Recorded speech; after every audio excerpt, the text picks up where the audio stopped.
Cruz's mother sobbing loudly as the judge told her son he'll spend his life behind bars, all because of a death the teenager admitted to causing. I have struggled in this case to find some redeeming value in Mr. Cruz, and I have failed. Cruz had already pled guilty to second-degree murder in connection with that crime spree back in May that terrorized people in Carson City and Reno.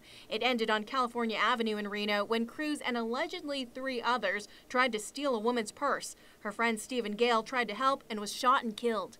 Today, Gale's family sat in the courtroom and the prosecution brought in 3 witnesses who spoke of what a terror Jose Cruz had been long before the May tragedy, and even after that, during his time at Jan Evans. He tends to at times try to manipulate things and kind of get his way through manipulation and trying to coerce others or possibly intimidate others. As Cruz listened, his hands shook, and before he was sentenced, he told Gale's family he was sorry. I prayed every night, I'm going to take it back, and then it was just a horrible thing. Outside the courthouse, Gale's brother and mother said they agreed with the judge's decision, but their hearts went out to Cruz's mother. Nobody wins in this situation. There's no winners at all. My son paid with his life. We first reported on the staggering number of pedestrian-involved crashes last month when we realized 8 pedestrians had been hit and killed so far this year. Usually there are 1 or 2 deaths a year. But with Channel 2 Sports Director J.K. Metzger's tragic death over the weekend, Reno police say there's no better time than now to remind people to watch out. Reno police officers are keeping watch on Virginia Street near the Arch. It's where they see a lot of people on foot crossing the line when it comes to the law. You know, officers are going to be out in force. This is part of RPD's efforts to cut down on pedestrian-involved crashes.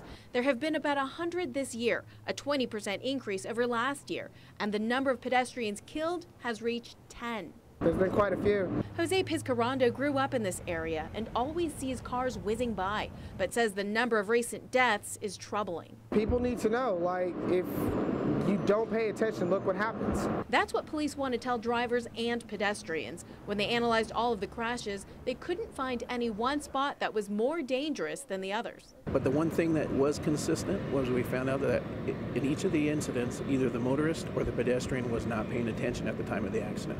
I can kind of see how it could happen here because a lot of people don't necessarily pay attention at all to the stop signs or the cars that are crossing. So if you pay attention, you'll see more officers watching the curbs and the crosswalks. Officers have received a $38,000 grant to enforce these laws. And even if you're on foot, if you're at fault, the punishment isn't cheap.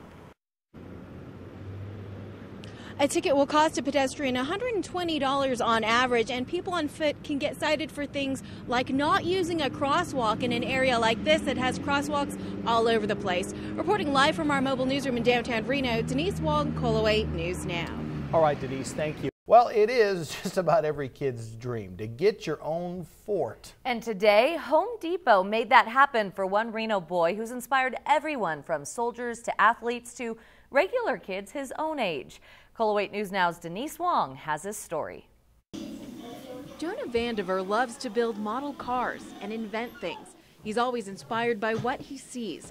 And this is a 13-year-old who spent his lifetime inspiring others. You see, Jonah's never been a typical kid. He's great. He's full of energy and full of life. I can't tell you how great it is to be his mom, because every day is a new day and a new experience with him.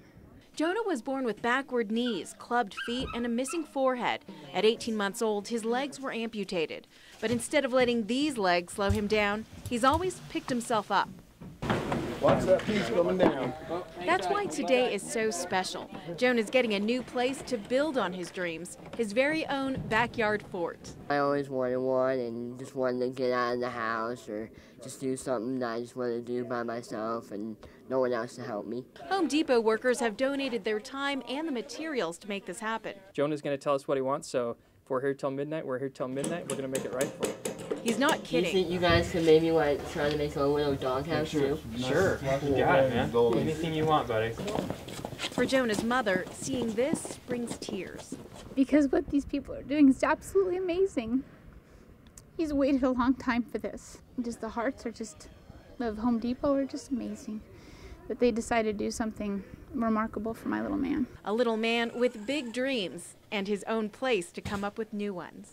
Just hang out and build and create whatever I want to do, and it's going to be really cool. I'm very happy that they're here.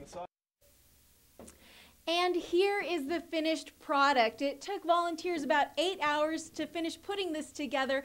And let me tell you a little bit more about Jonah. He is a championship skier, and he's also a motivational speaker to soldiers who have lost limbs. And I want you to take a look at this.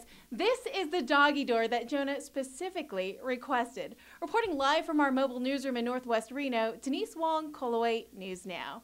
All right, Denise, thank you.